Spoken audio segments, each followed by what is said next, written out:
Buongiorno a tutti, benvenuti nel Comune di Vittorio Veneto per questa riunione in cui sono stati invitati tutti i sindaci della provincia di Treviso per la questione dei boati del Padalto. Come ben sapete è una vicenda che ormai è iniziata dal mese di ottobre, naturalmente coinvolgendo la Prefettura, la Regione Veneto, la Protezione Civile, i Vigili del Fuoco e tutte le carabinieri, polizia, guardia di finanza, naturalmente la forestale, proprio per monitorare questo strano fenomeno e quindi l'installazione in quello della Valle Appisina di una serie di sismografi proprio per capire le cause di tutto ciò.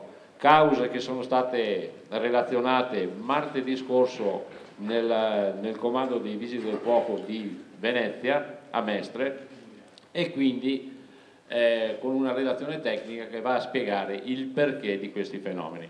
Naturalmente assieme a questi fenomeni poi ci sono stati degli eventi sismici non rilevabili dalla popolazione ma che sono rilevati dai sismografi, ma poi saranno i tecnici a spiegare tutto ciò.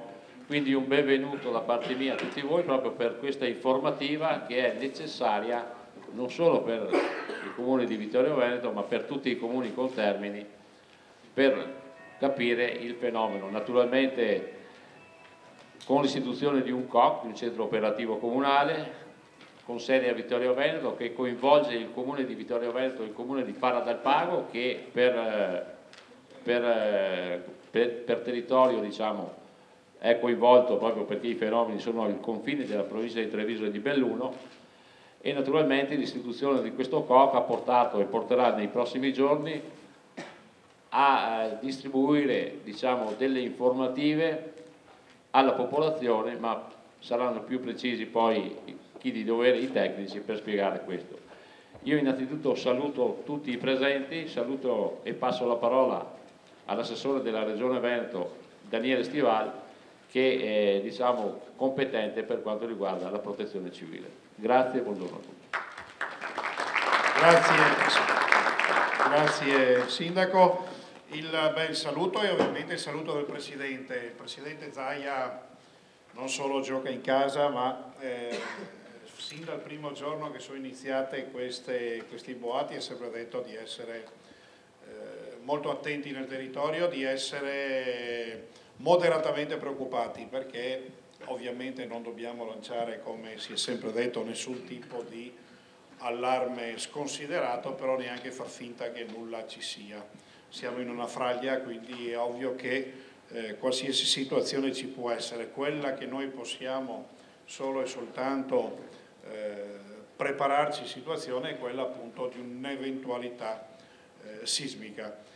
Su questo quindi l'esigenza con l'ingegner Tonellato e tutta la filiera della protezione civile di andare a ragionare e verificare tutti quelli che sono i vostri piani comunali e far sì che poi attraverso la sintesi della provincia e poi nel ragionamento regionale intraprovinciale delle due province appunto avere un ragionamento complessivo dei piani di protezione civile che siano omogenei soprattutto nell'intervento da poter o dover eventualmente fare qualora ci fossero delle problematiche.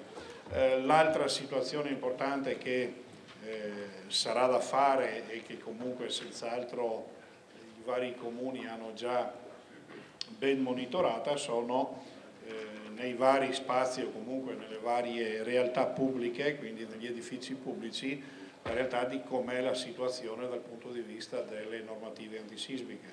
Per cui la nostra preoccupazione è quella di avere un monitoraggio completo del territorio affinché in tutta quella che è la problematica antisismica possiamo avere un quadro completo e poi d'intesa ovviamente comuni, province e regione fare tutti quei ragionamenti necessari per far sì che appunto ci sia la tranquillità per i nostri cittadini. Per cui andiamo avanti e sentiamo soprattutto gli aspetti poi tecnici che sono quelli che ci devono far riflettere. La cosa importante è che il messaggio che vuole sempre che il Presidente noi diamo, dobbiamo essere sempre pronti e quindi moderatamente attenti appunto alla situazione affinché non la si prenda sotto gamba, perché non è questo il caso che dobbiamo perseguire. Dobbiamo essere molto attenti appunto alla questione antisismica e quindi tutto quello che è l'aspetto sismico e di tutto ciò che ci ruota intorno a questo aspetto. Grazie. Grazie all'assessore Stivani. Passo la parola al Presidente della Provincia di Treviso, Leonardo Murato. Grazie Sindaco, buongiorno a tutti. Io devo dire che ho avuto la possibilità di esercitare questa nuova funzione di autorità di protezione civile che la Regione del Veneto ha dato ai presidenti di provincia proprio con la convocazione di questa riunione. Non voglio ribadire quello che hanno già detto, il massimo impegno da parte di tutto il sistema protezione civile trevigiano, regionale, i dati scientifici che sono trattati credo con la massima attenzione per quanto sono le conoscenze che abbiamo anche su questi fenomeni, la massima prontezza di immediata intervento, per cui è oliata la macchina proprio organizzativa per qualsiasi, della protezione civile, ma di tutto il sistema vigili del fuoco, di pronto intervento per qualsiasi calamità. Una cosa credo che sia doverosa sottolineare, perché la massima attenzione, la massima organizzazione nell'affrontare questo tema. Un tema un po' sconosciuto, nel senso che non abbiamo delle certezze, abbiamo però dei presupposti scientifici che avvallano, per cui delle attestazioni importanti, e su questo bisogna tenerne conto. E io volevo solamente fare una conclusione un po', non dico polemica, ma di responsabilità. Tutti stanno tentando di portare le massime conoscenze, sia scientifiche, tecniche, organizzative, su questo fenomeno per assicurare la gente. Io chiederei veramente che anche i media su questo facessero la loro parte. Perché continuare a lanciare titoli a pagine intere su giornali che poi non hanno dei fondamenti certi, ma sono dei sentori che qualche persona magari così per proteggersi un po' le spalle mette avanti fa determinate dichiarazioni che poi perlomeno, e questa non è una parte politica, perché qua noi politici o amministratori attendiamo quello che ci dice il CNA, quello che ci dice la Regione, la Protezione Civile, che sono dei tecnici, sono loro che hanno queste competenze, sono i professori, sono gli universitari, sono i geologi, sono i ricercatori che ci danno delle notizie. Allora basta che una persona dà il coro unanime, perlomeno fino adesso, nel quale ha dato delle indicazioni, sta dando dei dati che vanno in indirizzo, basta che il Pierino di turno si sposta, dica qualcosa di diverso e questo prende le pagine intere. La gente ovviamente va in fibrillazione. Allora l'invito che veramente faccio è che, siccome c'è la massima attenzione, non è un fenomeno politico questo è un fenomeno tecnico che deve responsabilizzare e dare la giusta conoscenza ai cittadini, perché procurare allarme su notizie che qualcuno, dei sentimenti o dei sensazioni che ha qualcuno, che vengono poi trasmesse e enfatizzate, non credo che si aiuti a risolvere il problema. Allora anche in questo caso perlomeno abbiamo l'intelligenza di trattare questo fenomeno così come ci è possibile, con la massima responsabilità e la massima attenzione. Per cui l'invito che io faccio veramente è che ci sono i tecnici che danno delle dichiarazioni, che fanno delle presupposizioni scientifiche, lasciamo che siano loro a determinare questo, ma non procuriamo allarmismi che non sono supportati perlomeno da dati tecnici che possono affermare con certezza determinate dichiarazioni. Io direi la stragrande maggioranza, ma credo che oggi avremo anche la possibilità di avere ulteriori notizie, dobbiamo credere anche a queste ricerche. Ovviamente la fine del mondo può avvenire domani, dopodomani, nessuno sa quando Dio la deciderà, ma però cerchiamo di comunicare quelle che sono le conoscenze umane che ci sono su questi fenomeni. Vi ringrazio. Grazie al Presidente della Provincia, la parola al Comandante dei Vigili del Fuoco provinciale Gattino Carollo.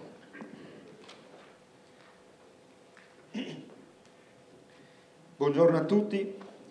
Un incontro importante questo, un epilogo di una vicenda che parte nel mese di dicembre dell'anno scorso, forse sì, novembre-dicembre, ma da quando abbiamo avuto le prime avvisaglie tutti quanti ci siamo mossi insieme, in modo coordinato, facendo sistema.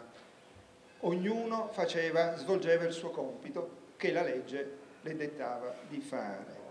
E quindi la vigilanza intensificata sul territorio, anche i miei pompieri sul territorio hanno effettuato un'azione di vigilanza completa e compiuta. Andavano ad ascoltare le persone, raccoglievano le informazioni necessarie. E da qui l'esigenza di riunirsi in modo costante, in modo frequente, giustamente preoccupati, non oltre il dovuto, giustamente preoccupati, perché a noi interessa la incolumità delle persone, non interessano altri aspetti collaterali o residuali della vicenda, e quindi da qui il Comune di Vittorio Veneto è diventato la casa dei Vigili del Fuoco, la casa del sistema nazionale, regionale, provinciale e comunale di protezione civile. Il 3 di febbraio ci siamo incontrati in Consiglio Comunale e da lì partono alcune direttive, un modo di procedere. Bisogna dare spazio alla comunità scientifica perché ci dica cosa sta succedendo, perché trovi in relazione alla valutazione di tutte le ipotesi possibili, non lasciando nulla di intentato, non lasciando nulla al caso, di valutare tutte le ipotesi. E qui siamo arrivati ad un risultato molto importante. Saranno poi i geologi e i sismologi insieme all'ingegner Tonellato ad esporre i risultati. Ma io voglio andare oltre. Per quanto riguarda la mia specifica competenza, ovvero la competenza del Corpo Nazionale dei Vigili del Fuoco nel sistema nazionale, regionale e provinciale di protezione civile. È stato redatto un vademecum completo, un vademecum sintetico che dia la giusta informazione alle persone in modo semplice, anche alla massaia che sta in cucina. E quindi abbiamo lavorato sul concetto dell'autoprotezione, ma non perché adesso si sono verificati questi fenomeni acustici per i quali poi diranno non ci sarà, non c'è ragionevolmente nesso di causalità con l'evento sismico, ma con altri fenomeni, ma perché il concetto dell'autoprotezione deve entrare nella cultura del cittadino, perché non dobbiamo dimenticarci che ci troviamo in una zona sismica di secondo grado e noi, Vigili del Fuoco, insieme ai volontari della protezione civile, insieme a tutte le altre istituzioni facenti parte del sistema, abbiamo già effettuato in questa valle dell'esercitazione. 2008, Lago Morto, la colonna mobile provinciale si muove e trascorre una notte sul Lago Morto montando delle tende. Per dire cosa? Che se ci saranno dei mezzi dei Vigili del Fuoco che si muovono nell'ambito di questa zona è perché fa parte integrante del nostro lavoro. È consuetudine che va diciamo curata, che va garantita con la dovuta efficacia ed efficienza nell'azione di soccorso. Abbiamo effettuato nel 2008, signor Sindaco, abbiamo effettuato esercitazioni 2008, 2009, 2010, esercitazioni di evacuazione nelle scuole di Vittorio Veneto, ma non perché prevedevamo i boati, perché fa parte, lo prevede la legge, è obbligatorio, proprio per quel concetto di autotutela che deve essere costantemente garantito. Siamo abituati tutti quanti a non mettere la testa sotto la sabbia come gli struzzi per non vedere, perché il rischio sismico c'è, nessuno lo nega. E quindi il vademecum che poi verrà distribuito. Abbiamo effettuato anche negli anni passati prove di evacuazione negli ospedali di Conegliano, di Vittorio, di Treviso, di Castelfranco, di Montebelluna, per dire che il respiro è provinciale relativamente a questa problematica. Quindi si va avanti si va avanti così come sempre abbiamo fatto, con la dovuta costanza, coinvolgendo gli interessati. Ecco, volevo dire un ultimo messaggio, volevo lanciare.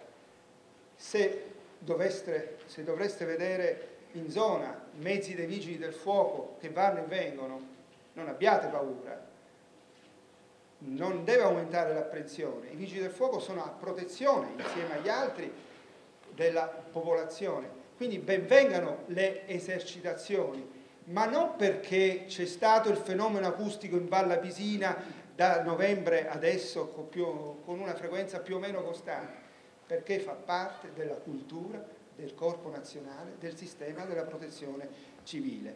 Io concludo passando la parola al signor Sindaco dicendo anche dobbiamo lavorare insieme per fare sistema e per garantire quella incolumità alle persone e di cui queste ne hanno di bisogno, sotto il profilo fisico, ma anche sotto il profilo psicologico. La gente non si deve spaventare, deve raggiungere quel grado di preparazione, quella convinzione che qualora dovesse esserci una situazione di pericolo, voglio drammatizzare, sono realista io per natura, ecco, deve attuare quei principi di autoprotezione che consentono di salvare la propria pellaccia, come si suol dire. Ed ecco che il sistema di protezione civile è l'unica strada che consente di raggiungere questi obiettivi, insieme a tutte le sue componenti. Grazie, comandante dei Vigili del Fuoco. Passo la parola al rappresentante regionale della Protezione Civile, Roberto Tonellato. Sì, grazie Sindaco. Sinteticamente, oggi è una giornata che la Regione dedica a questo problema, perché stamani abbiamo l'incontro qui in provincia di Treviso, questo pomeriggio ci sarà un analogo incontro in provincia di Belluno e verso il tardo pomeriggio ci incontreremo con il sistema di volontariato di protezione civile. Questo a significare che la Regione, anche come ha ricordato il Presidente della Provincia e anche l'assessore, nella recente individuazione delle province come autorità di protezione civile ha, messo in atto, mosso, movimentato tutto il sistema, Regione, Provincia e Comuni. Ci sono i sindaci oggi qua. Questo è anche il primo incontro con tutti i sindaci del territorio che possono essere interessati. Da che cosa? Da un documento, da una mappa che individua con la carta di pericolosità sismica quali sono le zone che in base alle accelerazioni al suolo potrebbero eventualmente essere coinvolte da un evento sismico in quest'area. Allora, diciamo così, la Protezione Civile regionale da subito, dal 24 di gennaio in particolare, ha messo in moto tutto quello che poteva fare e da oggi, oltre a essere stata a disposizione completa, parlo per questa parte tecnica, dei sindaci dei due comuni che da subito, avendo rilevato questo fenomeno dei boati, hanno voluto costituire un comitato di coordinamento comunale o intercomunale, un comune di Treviso, Vittorio Veneto e un comune della provincia di Belluno che farà dal Pago, è a disposizione per i sindaci prossimi a queste aree per eventuali contributi che dovessero risultare necessari. In questo momento quello che stiamo continuando a fare, e su questo ci sarà poi l'intervento del collega che appartiene ormai sicuramente al sistema di protezione civile, alla direzione geologia, qui vedo Alberto Baglioni che lui relazionerà su quello che l'OGS, che peraltro è gestita dalla Regione unitamente al centro di ricerche sismologiche, sta facendo per questa zona e esporrà i dati fino agli ultimi dati per cercare di analizzare e di capire quali sono anche i nostri tempi di risposta a questo tipo di fenomeno. Quindi in estrema sintesi quello che oggi si può dire è questo, che a fronte dell'esposizione tecnica, che è la prima cosa che noi dobbiamo, diciamo, rappresentare al territorio e quindi ai sindaci, seguiranno ulteriori passaggi che sono collegati, come dire, al coordinamento anche interprovinciale fra ipotesi di ragionamento per poter comunque far fronte nel modo migliore a qualsiasi evento possa succedere in queste aree. Niente, non ho in questo momento nient'altro da aggiungere a questi concetti. Vi dirò che diciamo, dobbiamo giustamente, come già stato detto, non essere ingiustificatamente allarmati, ma questo fenomeno, lo sentirete anche dalle parole del collega Baglioni, deve essere assolutamente monitorato e tenuto sotto controllo. E per aggredire questo fenomeno, dovesse in qualche forma come dire, rappresentarsi, dobbiamo assolutamente avere il sistema completamente attivo e funzionante. Prego.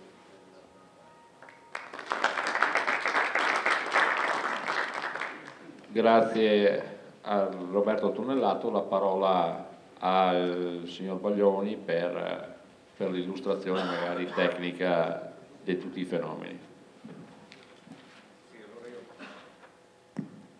Buongiorno, allora io passo direttamente subito la parola al dottor Enrico Schiavon, della Direzione Geologia, Servizio Geologico, che farà un inquadramento della situazione sismologica di queste aree, della situazione geologica e sotto il profilo sismologico. Sì, buongiorno, la mia è solo un'introduzione sull'argomento, vorrei mostrare appunto rapidamente e anche in maniera così sintetica alcuni aspetti geologici e sismici che caratterizzano il Veneto in generale e in particolare il territorio delle province di Treviso e di Belluno che andiamo oggi di cui oggi siete rappresentanti. Quella che vedete è la classificazione sismica del territorio. Come probabilmente sapete, tutto il territorio nazionale, in base all'ordinanza del Presidente del Consiglio del 2003, è ora considerato sismico, diversamente da prima. La sismicità è divisa in 4 zone, dalla zona 1, che è la più sismica, alla 4 meno sismica. Nel Veneto non c'è la zona 1. Vedete che il territorio dove siamo noi adesso è in piena zona 2, che è quella rossa. La classificazione poi è stata recepita dalla Regione Veneto con una delibera di consiglio sempre dello stesso anno del 2003. Questa qui è una tabella, si vede un po' male purtroppo, ma è la luce, che indica i comuni suddivisi in base alla zonazione, alla classificazione sismica. In provincia di Treviso, su 95 comuni, sono 49 in zona 2 e 46 di contorno in zona 3. Volevo dire che la classificazione, che è basata solo in base ai limiti comunali, è fatta solo dal punto di vista della gestione degli obblighi amministrativi e non è valida solo su base comunale, insomma. Perché la sismicità non segue i confini amministrativi, ma segue contorni fisici. Vedete infatti la mappa di pericolosità sismica che è stata emessa dall'ordinanza del Presidente del Consiglio nel 2006, in basso a destra la vedete a livello nazionale e ingrandita a livello regionale. Le fasce a diversa colorazione indicano i range dei valori di accelerazione attesa al suolo quando questo è considerato rigido di categoria A, cioè superiore agli 800 metri al secondo di velocità. Chiaramente non tenendo conto della presenza di terreni diversi e di effetti diversi dovuti a morfologia e quant'altro. Qui comunque si vede chiaramente che la zona in questione, qui tutta l'Alto Trevigiano, il vallone bellunese al Pago, è in piena zona di forte accelerazione, abbiamo accelerazioni che vanno da 0,2 a 0,275 G, come vedete dalla tabella a sinistra. Questa è una distribuzione dei terremoti avvenuti recentemente, quindi nel periodo 77-2006, registrati dalla rete OGS, la rete del Veneto che è gestita dall'OGS. Questi sono tutti i terremoti registrati appunto fino al 2006, anche quelli di magnitudo inferiore di bassa, quindi anche minore di 3.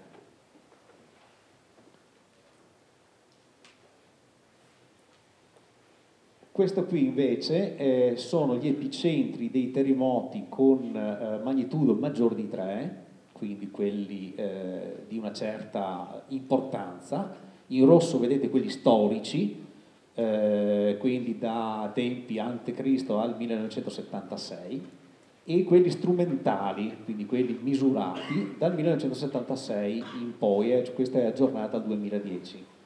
Questa mappa deriva dai cataloghi INGV e OGS pubblicati anche nei siti internet. Questo qui è uno stralcio della mappa delle strutture, quindi delle faglie geologiche della cartografia della Regione Veneto, sovrapposta anche alle faglie capaci del progetto nazionale Itaca, e mostra la complessità, se vogliamo, appunto della struttura in quest'ambito del territorio. Faglie capaci non sono quelle capaci di generare terremoti chiaramente, ma sono quelle che a seguito del terremoto possono produrre deformazioni del suolo. Questo qui è il modello sismotettonico, diciamo che la cartografia è un po' datata, però è ovviamente ancora di attualità. La mappa del modello, la mappa sismotettonica è quella che vedete in alto a destra. Non so se si riesce a intravedere appunto i nomi delle province, tanto per inquadrare, comunque è centrato su Belluno e Treviso. Ecco. Nella parte alta quadrettata tutta la zona in sollevamento, maggiore e minore sollevamento, una zona di transizione che può oscillare, la zona di pianura in abbassamento. È più significativo il profilo, che è un circa nord-sud, nord-ovest, sud-sud-est, in questa direzione, che va dal Feltrino al Montello, che è questo, Treviso e Venezia, pianura, e mostra le placche, no, in movimento, in sovrapposizione tra di loro, con gli effetti di sollevamento che abbiamo visto nella parte a nord e dell'abbassamento della parte centrale. Si nota appunto il pligamento degli strati e la compressione che subiscono. I pallini che vedete sotto sono gli ipocentri dei terremoti misurati dal 1966 all'84. La distribuzione è chiaramente lungo la pedemontana, come abbiamo visto nelle diapositive precedenti.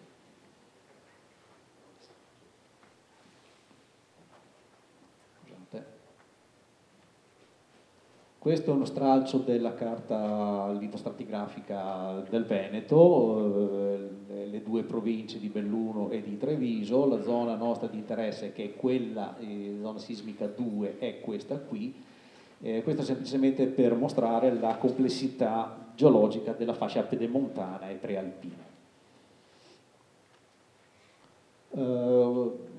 Breve carrellata sui maggiori terremoti che sono successi in quest'ambito qui.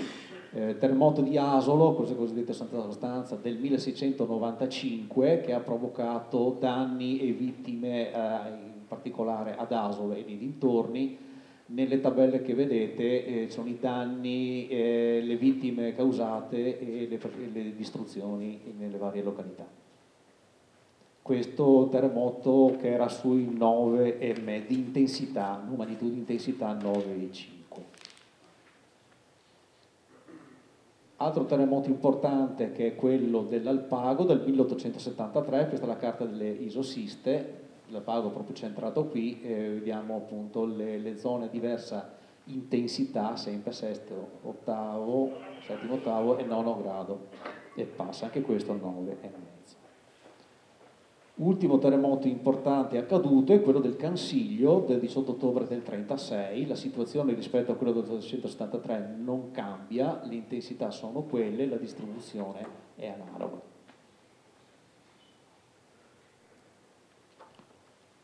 Dal punto di vista degli studi,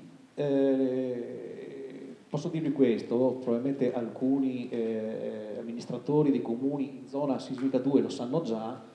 La Regione, con la delibera 3308 del 2008, ha emanato delle indicazioni sugli studi di compatibilità sismica da eseguirsi in occasione della progettazione dei piani assetto del territorio e dei piani di intervento. Quindi in base a questa norma ogni strumento urbanistico comunale di vari livelli nelle zona sismica 2 deve contenere, prima dell'adozione, un specifico studio di compatibilità sismica per fornire una valutazione della pericolosità di base locale attraverso queste procedure che abbiamo dato con decreti successivi. La Protezione Civile Nazionale è stata così promotrice di uno studio che attraverso gruppi di lavoro ha dato indirizzi e criteri per la microzonazione sismica. Questo vedete la copertina del rapporto finale, sono 600 pagine, un bel manoppone dove c'è tutto sulla microzonazione sismica di vari livelli di approfondimento. Questo qui sono indagini, quelle a livello di PATI propedeutiche a valutazioni sulla pericolosità sismica più di dettaglio da eseguirsi in fase di piano regolatore, quindi di piani di intervento, piani attuativi e quant'altro, che poi derivano da indagini in sito, insomma, quindi da valori tecnici particolari. Per venire a una cosa importante da tenere in considerazione sono le frane, i movimenti gravitativi che possono essere derivati direttamente o indirettamente da eventi sismici. Questa è una mappa della... cos'è PAI questo? Questo è, sì, mappa dell'inventario dei fenomeni franosi in Italia, dove vedete, vabbè, è uno stralcio della Petologhi di Santa Croce, Valle Pisina e Vittorio Veneto. Era per inquadrare nella zona a cavallo tra le due province la problematica. Alcune panoramiche di frane probabilmente sismo indotte, questa è quella a monte di Serravalle del 1521, frana di Forcal. Questa è l'immagine della grande frana del Fadalto che ha sbarrato 8-10 mila anni fa la valle facendo deviare il Piave, vedete l'enorme varice e l'accumulo che ha sbarrato la valle. In dettaglio c'è l'indicazione degli eventi del 2003 che li vedete poi nelle parti più attive del coronamento.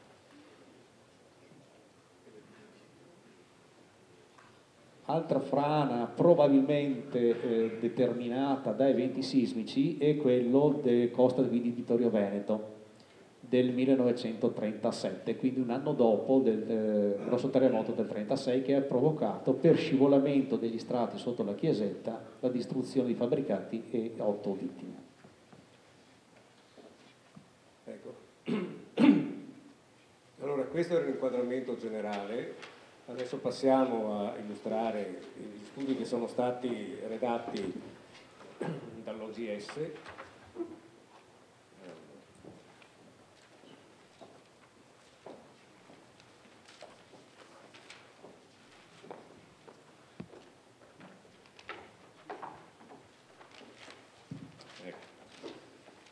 Allora, l'OGS, che è l'Istituto di Oceanografia e Geofisica, ha una convenzione con la Regione Veneto dedicata proprio alla sorveglianza sismica, quindi gestisce una rete di centraline di sismografi che costantemente rilevano l'attività sismica. Avete visto prima i vari rapporti della sismicità a partire dagli anni 70, sono proprio le registrazioni della rete locale dell'OGS, e ha dei compiti di intervento che sono stati assegnati dalla Regione in caso di eventi sismici, con la realizzazione di una serie di attività. Nel caso specifico questo intervento dell'OGS si è concretizzato nella installazione di una rete mobile di rilevazione e una serie di attività naturalmente di analisi dei dati che venivano registrati.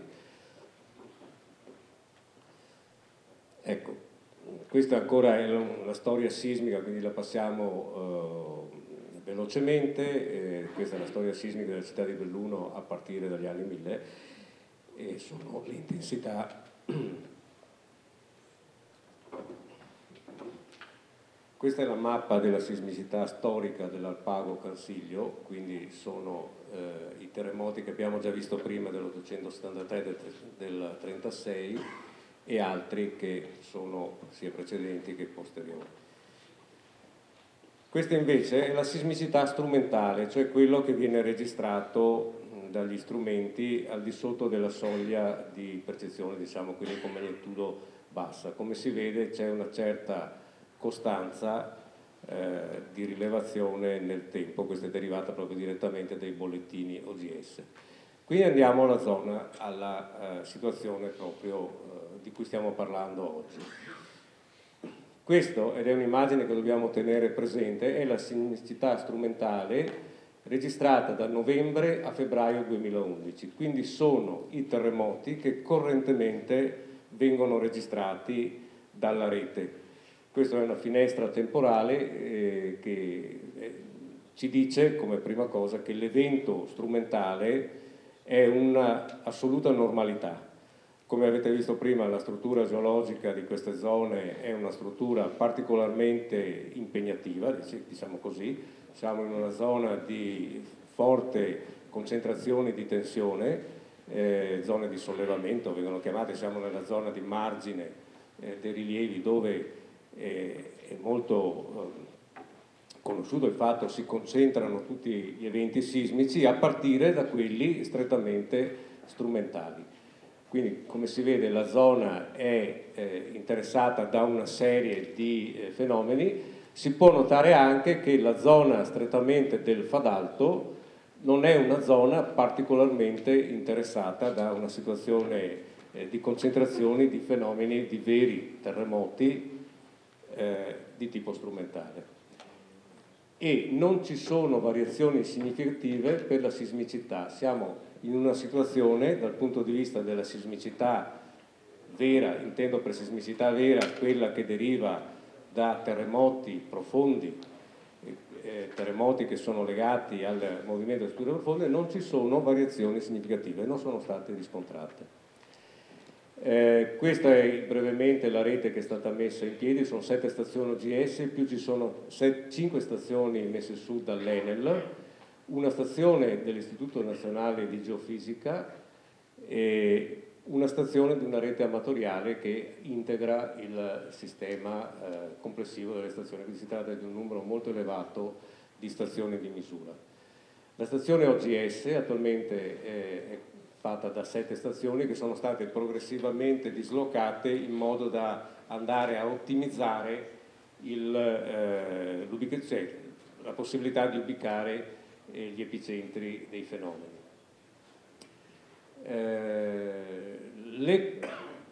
Quello che è stato rilevato è che i boati percepiti corrispondono sempre a eventi microsismici, si chiamano così, che hanno delle loro caratteristiche molto precise.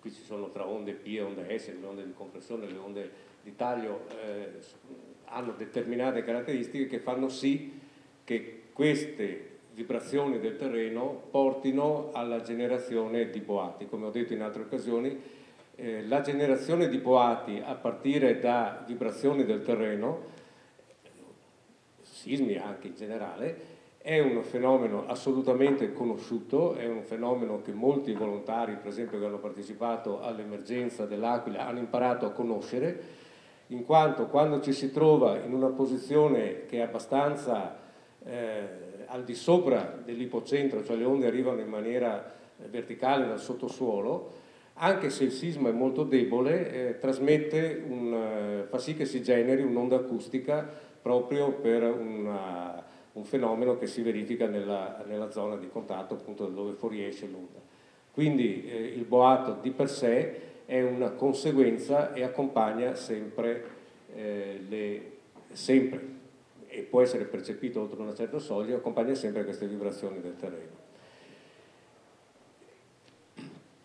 Il sistema di rilevamento è ovviamente molto più sensibile della percezione umana. Sono stati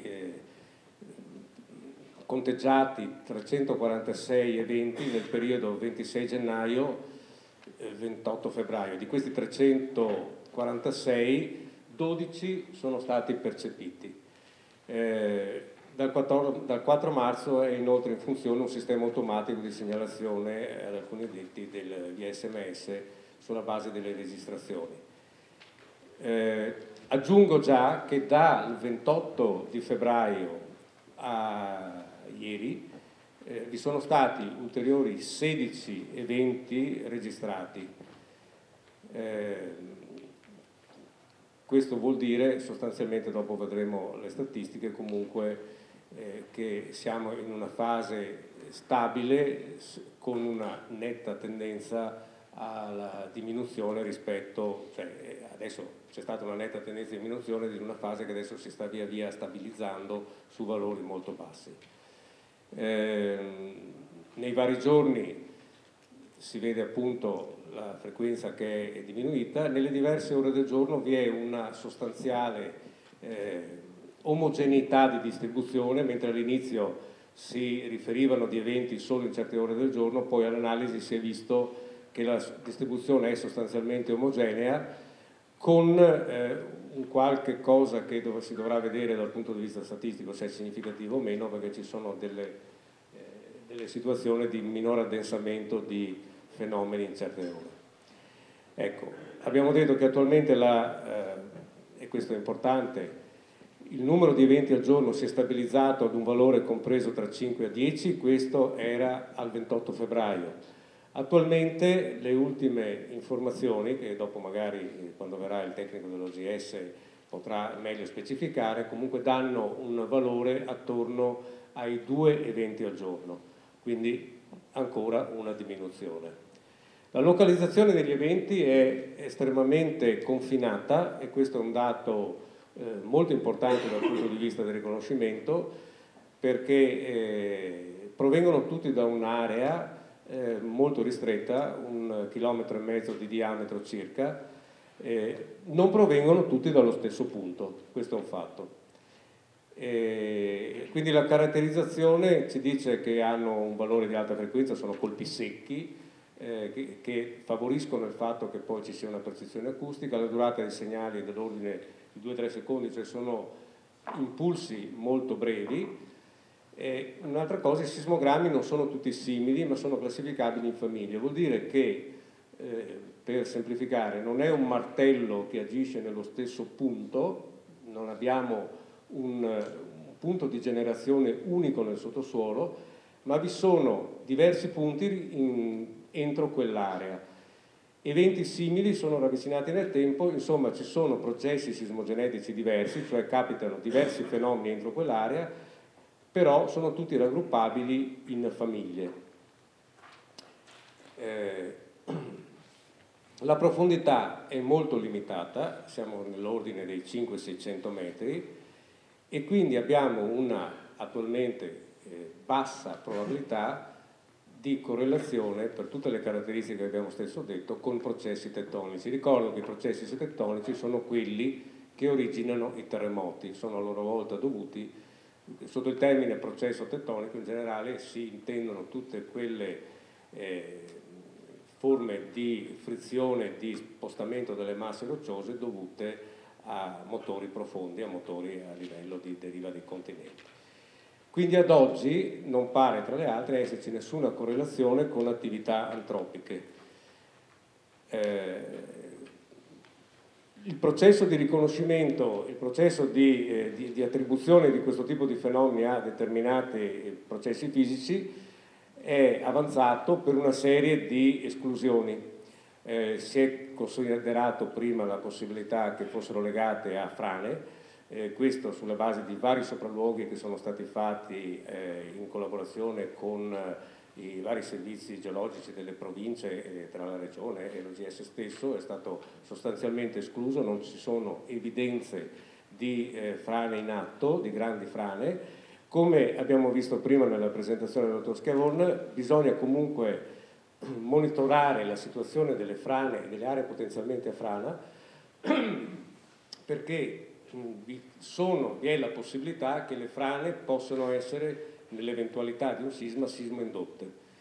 Un'altra delle possibilità che è stata evidenziata è la possibilità che queste vibrazioni, questi fenomeni microsismici fossero dovuti al collasso di cavità carsiche. Anche questo non appare ragionevolmente possibile, perché è un fenomeno ben noto, ma il collasso di cavità carsiche non ha, per esempio, quelle caratteristiche di ripetitività del fenomeno che fa sì che continuiamo ad avere impulsi che si ripetono per mesi. Non è questo compatibile con un modello appunto di collasso di cavità che pure in certe situazioni si è verificato. Anche lo stesso discorso vale per i colpi di tensione indotti da collassi di gallerie o scavi. Si sa che quando si fanno scavi nella montagna, si producono scavi, vi sono dei fenomeni molto noti ai minatori che fa sì che dopo le operazioni di scavo vi sia un certo rilascio di tensioni all'interno delle gallerie che induce dei colpi secchi, i cosiddetti colpi della montagna o popping. Però anche questo, la durata, il perdurare nel tempo non sembra poter essere una ipotesi da considerare. Né, come abbiamo visto prima, per le diverse caratteristiche di questo tipo con cui si manifestano i processi tettonici, può esservi una correlazione con processi tettonici profondi. Questa è l'attuale situazione. Naturalmente su questo fatto in particolare si deve stare estremamente cauti, perché la correlazione con processi tettonici profondi al momento non ha nessun fondamento, ma è sempre un'ipotesi che deve essere considerata per il fatto che ci si trova a operare in un'area sismica di seconda categoria. Quindi allo stato attuale risultano probabili che l'origine dei fenomeni dei boati sia connessi a circolazione di fluidi nel sottosuolo. In particolare un'ipotesi è quella dell'acqua, acqua che è in grado di determinare fenomeni di colpi d'ariete in condotti carsici. Quindi un'ipotesi, per esempio, può essere che tutto quello che si sta rilevando sia una conseguenza lunga della fase dell'alluvione che ha colpito il Veneto, quindi delle precipitazioni di ottobre e novembre, ma che poi si sono ripetute il 23 di dicembre, e che lentamente stiano andando verso una forma di situazione di normalità, perché nella zona vi sono importantissimi sistemi carsici, quindi vi potrebbe essere stata una fase di esasperazione, per così dire, del sistema legato alle grandi precipitazioni, e adesso si andrebbe in una situazione di sostanziale costanza di fenomeni indotti dalla normale circolazione carsica. Un'altra ipotesi è che vi sia una presenza di microsismicità indotta dalle variazioni di pressione nelle rocce. Allora questo è un altro fenomeno comune, cioè conosciuto più che comune. Si sa che quando per esempio si costruiscono i serbatoi artificiali, nelle fasi di primo esercizio dei serbatoi vi è una notevole attività sismica indotta proprio dalle variazioni di pressione conseguenti al fatto che il serbatoio viene riempito, si altera tutta l'idrogeologia sotterranea, il regime delle pressioni sotterranee, e questo provoca una serie di fenomeni che per esempio regolarmente vengono sono state monitorate nelle fasi di costruzione delle nostre dighe. Questo è il quadro generale di quelli che sono le possibili cause attualmente riconosciute di questi fenomeni, che possono essere ricondotti alla più generale fenomenologia dei brontidi, così vengono chiamati in Italia, e che sono caratteristiche di molte zone italiane. Domenica abbiamo avuto un terremoto tettonico, questa volta a profondità profonda, una magnitudo di 1,7, che ha avuto una localizzazione proprio nella zona nella quale stiamo operando. Quindi adesso siamo di fronte a una situazione di dover considerare se questo evento cambia la visione generale. Allo stato attuale pare di no, nel senso che, come avete visto prima, i terremoti strumentali sono l'ordinarietà in tutta la fascia prealpina in particolare, quindi la possibilità che si sia verificato un fenomeno in quella zona dal punto di vista statistico ci sta tutta. Non c'è stato incremento della sismicità tettonica della zona, non c'è stato nessun aumento dei fenomeni acustici, non ci sono stati eventi nella zona intermedia tra 1 chilometro e 12 chilometri di profondità, cioè tra la zona dove erano riconosciute tutta la formazione di quelle emissioni acustiche, quei fenomeni che determinavano le emissioni acustiche, e questo fenomeno. Naturalmente l'evento sisma profondo, ancorché probabilmente legato a una questione puramente statistica e casuale, conferma la necessità di una costante, di una prosecuzione del monitoraggio dell'area. In un quadro generale però, in un quadro generale che va sempre riferito, che noi stiamo controllando una sismicità, un fenomeno che, come ho detto prima, si classifica nell'ambito dei brontidi, quindi questi fenomeni di emissioni acustiche, questi scuotimenti che hanno caratterizzato molte zone d'Italia in determinate situazioni particolari, o senza che siano state riconosciute in particolare le cause. Stiamo monitorando questi fenomeni per riconoscere se da questi fenomeni si passi a quella che possa essere una vera e propria sequenza sismica. Attualmente nulla indica dal punto di vista scientifico che si stia passando, o che si sia passato, o che mai ci sia stata una vera e propria sequenza sismica. Ancorché una sequenza sismica si sviluppasse o si dovesse piano piano manifestare ex novo in un'altra zona, non c'è nessuna correlazione diretta tra una sequenza sismica e l'evento sisma. Questo deve essere ricordato. Certi sismi sono stati preceduti da sequenze sismiche, molti altri assolutamente no. Ancora molte più sequenze sismiche non si sono poi risolte in eventi sismici. Quindi ecco, questa è la situazione generale. Con questo chiuso, ridò la parola all'ingegnere Palermo. Grazie all'ingegner Baglioni della Regione Veneto. La parola ai colleghi sindaci o loro rappresentanti per eventuali domande. Grazie Sindaco, approfitto per dire quello che penso di questa situazione. Giusto intanto ringraziare la Regione Veneto dell'interessamento pronto, il Comune di Colle Umberto che si è fatto capofila di questo problema. Diciamo che quello che si capisce da questa riunione, da quello che si è capito fra gli addetti ai lavori, in particolar modo l'ultimo intervento, è che siamo in presenza di un'attività, diciamo così, da definire senza preoccupazione, ma dalla quale prendere spunto per oliare quello che è il sistema di protezione civile, il sistema di intervento nel territorio, e sotto questo punto di vista bisogna dire che nessuno è mancato al proprio dovere.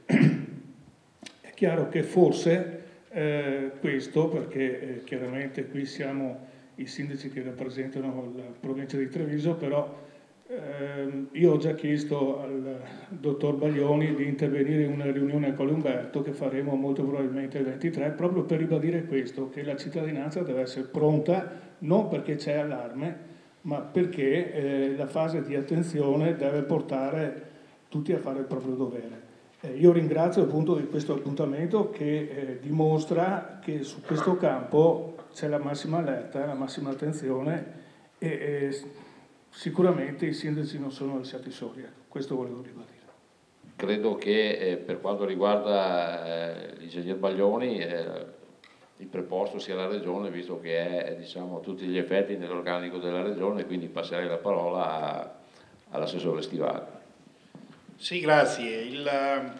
Fare incontri pubblici per informare la popolazione, noi saremo sempre a vostra disposizione, perché comunque informare serve per crescere e per essere pronti. La volontà nostra è quindi anche prossimamente sia nella parte bellunese che nella parte trevigiana fare anche, se occorre, come diceva anche all'inizio il comandante dei Vigili del Fuoco, tutta una serie di esercitazioni, siano esse nei locali pubblici come le scuole o quello che ci va dietro, case di riposo, ospedali, ma anche appunto fare serate informative con la cittadinanza, perché ovviamente serve comunque sempre per crescere. Tra l'altro posso già anticiparvi che ci saranno, in quello del meeting regionale della protezione civile qui a metà maggio a Treviso e nei dintorni, in modo che lo facciamo ogni anno itinerante, quindi può essere anche quella un'occasione per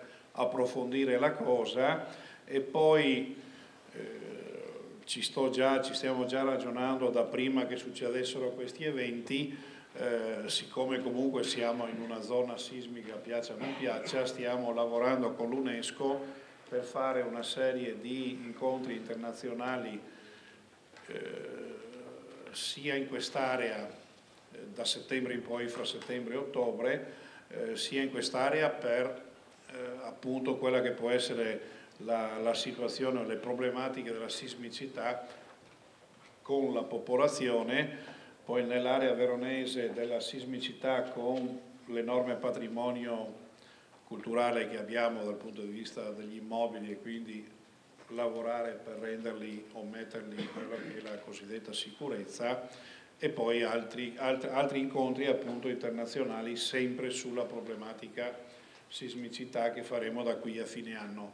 Per cui l'attività che la Regione vuol fare su questo fronte è molteplice e comunque, come giustamente diceva, tutti quegli incontri che possiamo fare per far sì che la popolazione sia informata da quello che è il bambino della prima elementare ai nostri anziani, ben venga e ben a disposizione siamo, sia dal punto di vista dell'informazione sia dal punto di vista di, visto che quando è venuto anche Gabrielli l'altra settimana abbiamo fatto e stiamo facendo una serie di vademecum che poi si possono distribuire alla popolazione per poter essere sempre pronti nel caso di evenienza di problematica. Permette, la ringrazio, chiaramente siamo in sintonia su questo, però io volevo portare così all'attenzione, perché per quanto riguarda gli edifici pubblici, in particolar modo scuole, diciamo i comuni hanno già provveduto, ma c'è anche l'altro risvolto della scuola privata, che nel nostro territorio abbiamo molti esempi, e quella è lasciata abbastanza sola. Cioè noi, proprio approfittando di questa situazione, stiamo monitorando anche questo e avremo bisogno sicuramente di poter confluire le necessità all'ufficio lavori pubblici della Regione, e così faremo. Però approfitto dell'occasione per dire che ci sono delle scuole private che purtroppo non possiamo intervenire noi direttamente, alle quali manca un sostegno finanziario, ecco. Quindi prima di tutto bisogna fare un monitoraggio serio, questo va detto, però volevo portare all'attenzione di questo, che è uno dei problemi. Buongiorno, io volevo aggiungere qualcosa a questo intervento adesso del collega Di Colle e credo di dire questo anche a nome degli altri sindaci dell'area con Termine. Volevo che fosse approfondito quell'aspetto di cui parlava l'ingegner Tonellato all'inizio, cioè il coordinamento, no? Perché quello che è vero che sono importanti tutte le iniziative informative per la popolazione, però prima di informare la popolazione dobbiamo capire anche noi quello che sta succedendo. Quindi l'esigenza che è mia, ma credo sia anche degli altri colleghi, soprattutto nelle aree più vicine, diciamo, a quei fenomeni che ci sono stati spiegati ora e che possono non dare nessun elemento di preoccupazione, ma possono essere anche indice per noi, quantomeno devono essere, dobbiamo comunque capire quello che sta succedendo. Come interagire in quegli strumenti? È stato costituito il COM, no?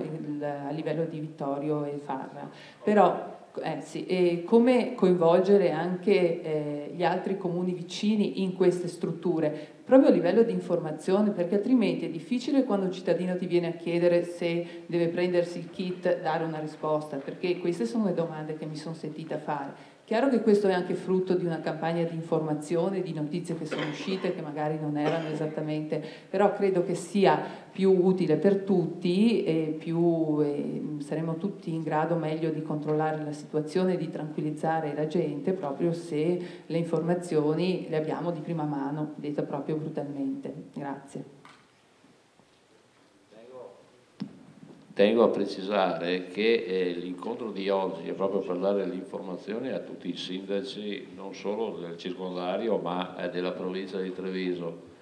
Ma questo incontro è stato fatto dopo che ci sono state le analisi da parte dei tecnici e per cui abbiamo avuto un qualcosa di certo su cosa è successo, perché fare gli incontri e non dire nulla non è sicuramente necessario. È giusto arrivare agli incontri con qualcosa di certo o comunque con delle analisi fatte dopo aver detto le strumentazioni installate nell'area, anche perché, ripeto, il fenomeno dei boati è un fenomeno che si è ripetuto nel 2001, nel 2002, nel 2003 e quindi è un qualcosa che nell'area era già stato avvertito.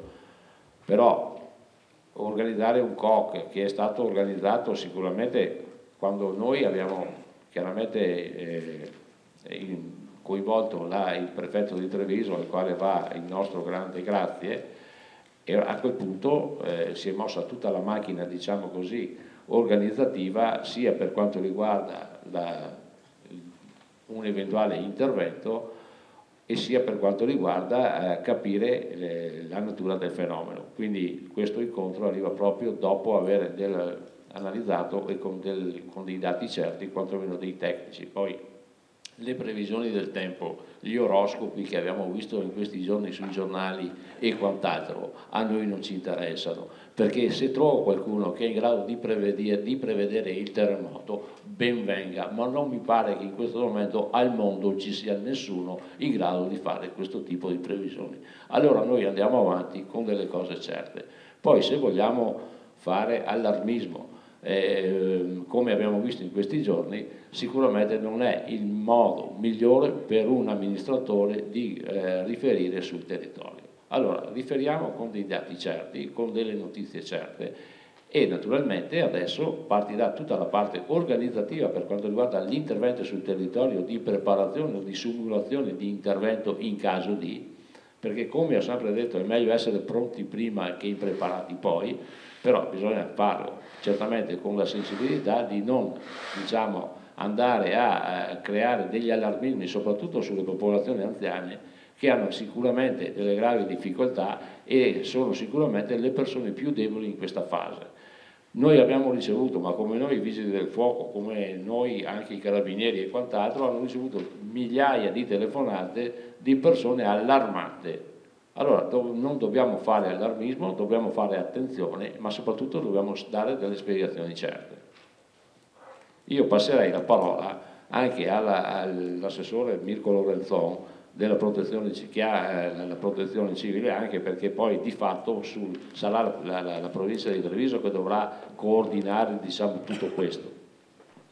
Sì, grazie Sindaco. Beh, io seguo più che altro la parte tecnica, ma volevo ancora ringraziare una volta la Regione Veneto e poi il Presidente della Provincia che ha organizzato questo incontro importante per dare la massima informazione anche a tutti i sindaci che ricordiamo poi sono le prime autorità di protezione civile sul territorio. Da oggi si partono già con dei dati certi, stasera faremo anche l'incontro con il volontariato della protezione civile, ma ricordiamo che già da novembre tutto il sistema sia provinciale e regionale della protezione civile, quindi forze dell'ordine, volontari, vigili del fuoco, e qua ringraziamo anche la dottoressa Baso della prefettura che segue la parte della protezione civile, siamo stati accorti e siamo sempre stati attenti sul problema appunto dei boati. Adesso è l'ora di tirare le somme, è stato istituito il COC ancora qualche mese fa, circa un mese fa abbondante, che è la parte proprio operativa circoscritta proprio sui comuni di Fara e quindi il Bellunese e quello di Vittorio Veneto, e adesso vediamo come muoversi per quanto riguarda il mondo del volontariato non solo della provincia di Treviso ma anche il mondo del volontariato della provincia di Belluno e tutto il sistema provinciale di protezione civile Treviso e Belluno, e poi coordinato dalla Regione Veneto. Quindi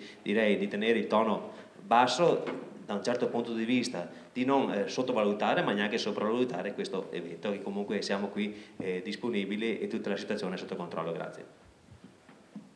Grazie all'assessore Mirko Lorenzon. Passerei la parola al comandante provinciale dei Vigili del Fuoco. Mi riferisco all'intervento del sindaco di Cappella Maggiore, vero signora?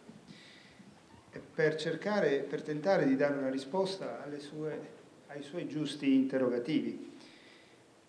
E allora è già stato redatto, e mi riferisco a un coordinamento, a una pianificazione in senso stretto, poi l'ingegner Tonellato parlerà in senso lato con ampio respiro per quanto attiene alla pianificazione, poi dirà il perché, ma mi riferisco alla pianificazione in senso stretto. A tale proposito è stato redatto un documento sintetico che consente di porre tutti i cittadini in condizione di chi fa che cosa qualora dovesse esserci un evento incidentale, e nella specie sappiamo tutti l'evento sismico. Quindi un vademecum dove planimetrie che però sono state rimaneggiate e si pongono all'attenzione dei cittadini sotto una forma diversa per dare le indicazioni tipiche quando accade un evento in emergenza. E poi un elenco, un mero elenco ma importante, di cosa fare quando il sisma non c'è, quindi attività tipica di prevenzione, cosa fare durante le scosse sismiche, cosa fare dopo che si è esaurito il sisma. Quindi verranno date queste indicazioni per fare cosa? Per mettere il cittadino nelle condizioni di autoproteggersi. Cosa significa autoproteggersi?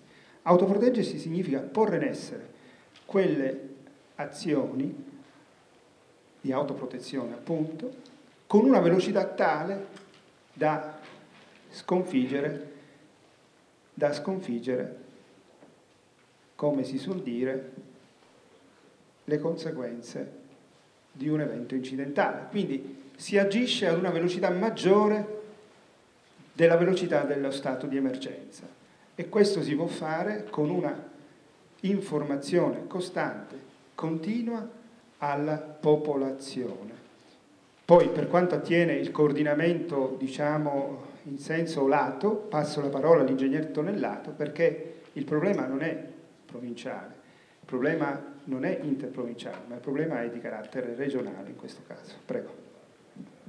Sì, allora, sinteticamente, quello che abbiamo iniziato a fare in Regione è questo. Allora, seguendo tutta la genesi dei fenomeni, finora la Regione ha praticamente lavorato sul fatto previsionale di studio scientifico sul problema. Adesso il passaggio successivo qual è? È quello di vedere l'area, e forse la carta di riferimento è in questo momento la carta di pericolosità sismica regionale, dove si vede quella grande penetrazione sui livelli dal viola al rosso chiaro, chiamiamolo l'arancione, dove si vedono più comuni, diciamo, coinvolti o territori coinvolti da un ipotetico evento di questa natura. Ho già iniziato con in particolare l'ufficio che è l'ufficio nostro Corem, che è l'ufficio di coordinamento delle emergenze regionali, per poter analizzare uno scenario di rischio, perché quello che è stato fatto finora come ragionamento, diciamo, sulle indicazioni da dare ai cittadini è anche stato pubblicato sul sito del Comune in riferimento al tema Boati Fadaldo, quindi è già disponibile di fatto a tutti coloro i quali volessero utilizzarlo, ma si sta percorrendo praticamente una logica di predisporre un ragionamento complessivo e speditivo su quello che può essere uno scenario di tipo emergenziale e della natura di cui stiamo parlando. Quindi a fronte di questo lavoro e da una valutazione di programmazione che abbiamo già fatto ci porterà via, diciamo, 2 settimane circa, usciremo con un inquadramento completo che va ad analizzare lo scenario di rischio di riferimento. Questo solo per fatto preventivo, quindi un atto preventivo che nulla vuol significare, se non il fatto che la Regione, nel dover redigere il piano regionale di protezione civile, quando lo redigerà, avendo recepito i documenti delle province, perché in questa fase ci sono ancora comuni che non hanno completato l'iter definitivo dei piani, nella nuova anche diciamo, conformazione richiesta a livello regionale come modellazione dei piani stessi, si va a fare per questa fattispecie un piano, diciamo, speditivo regionale che vada in qualche forma a analizzare questo particolare problema. Quindi appena avremo redatto questo, diciamo, questo protocollo, che è un protocollo più ampio rispetto ai problemi, quindi è anche a cavallo delle province e che parte ovviamente da un ragionamento fatto sui comuni, lo renderemo, diciamo, lo discuteremo ovviamente, ma anche con le altre componenti. Quindi noi metteremo diciamo, in luce determinati fenomeni e poi con le componenti del sistema ognuno per propria competenza andrà diciamo, ad arricchirlo degli elementi che sono necessari. In questo caso ci vuole prima, come dire, è un cappello a una pianificazione un po' più articolata. Questo stiamo facendo in questo momento.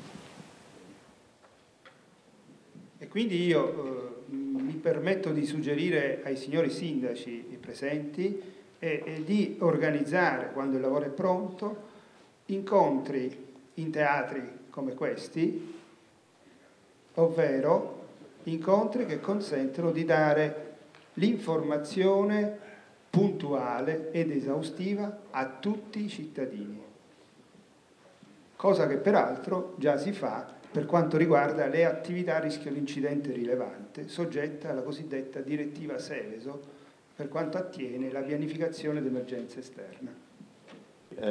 Gino Lucchetta, assessore ai lavori pubblici del Comune di Pieve di Soligo. Volevo collegarmi con un intervento che ha fatto il sindaco di Colle, che ha citato giustamente le scuole private. Ma ci sono anche comuni che hanno problemi con le scuole pubbliche e questo a causa del patto di stabilità. Io ho una scuola adeguata sismicamente lo scorso anno per 1 milione di euro di lavori e non posso pagare l'impresa che ha fatto i lavori e li ha finiti a causa del patto di stabilità. La Regione, e la ringrazio in questa occasione, mi ha appena confermato un finanziamento di 300.000 euro per l'adeguamento di un'altra scuola elementare, lavori che non posso fare perché sono bloccato dal patto di stabilità.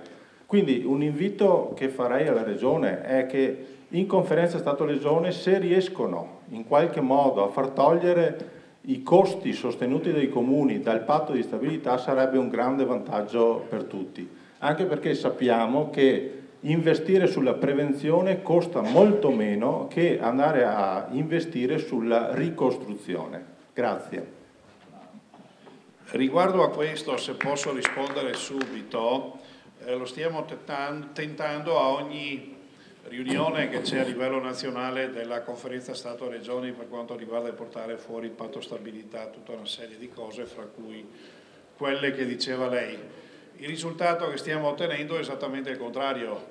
In questo momento nel decreto mille proroghe, ahimè, è stato addirittura tolto tutta una serie di poteri che aveva il Presidente del Consiglio, quindi non Pinco Pallino, assessore regionale, il Presidente del Consiglio per quanto riguarda la spesa diretta fuori patto di stabilità su eventi atmosferici o comunque su eventi direttamente collegati alla protezione civile. Questo perché hanno voluto inserire ancora di più lacci e lacciuoli per bloccare ulteriormente e purtroppo, ahimè, avere ulteriori pareri dal punto di vista finanziario, quindi Tremonti si è portato a casa ancora più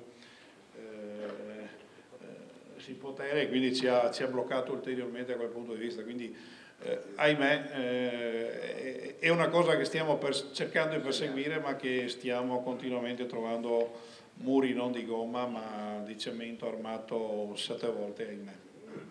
Sì, Zardetta, Revine, io non mi soffermo sui patti di stabilità perché questo non è comunque il problema di analizzare tutti quelli che sono i punti sensibili, quindi le scuole, asili e quant'altro, è importante per tutti e probabilmente magari anche i comuni che non hanno il patto di stabilità si trovano a volte in difficoltà di avere le capacità economiche per farlo, per fare eventualmente questi interventi. Ma mi volevo soffermare su qualche cosa che si era stato detto, no, qua. I cittadini sono stati allarmati indubbiamente per quanto la stampa ha riportato. È vero che noi non siamo, noi sindaci non siamo stati informati tecnicamente su quanto adesso ci avete detto, però è anche vero che io penso che quasi tutti i comuni si siano dotati del piano di protezione civile e lo so per certo, per quanto mi riguarda noi abbiamo già informato i consiglieri comunali su questo piano di protezione civile, invitando oggi e chi ha redatto il piano.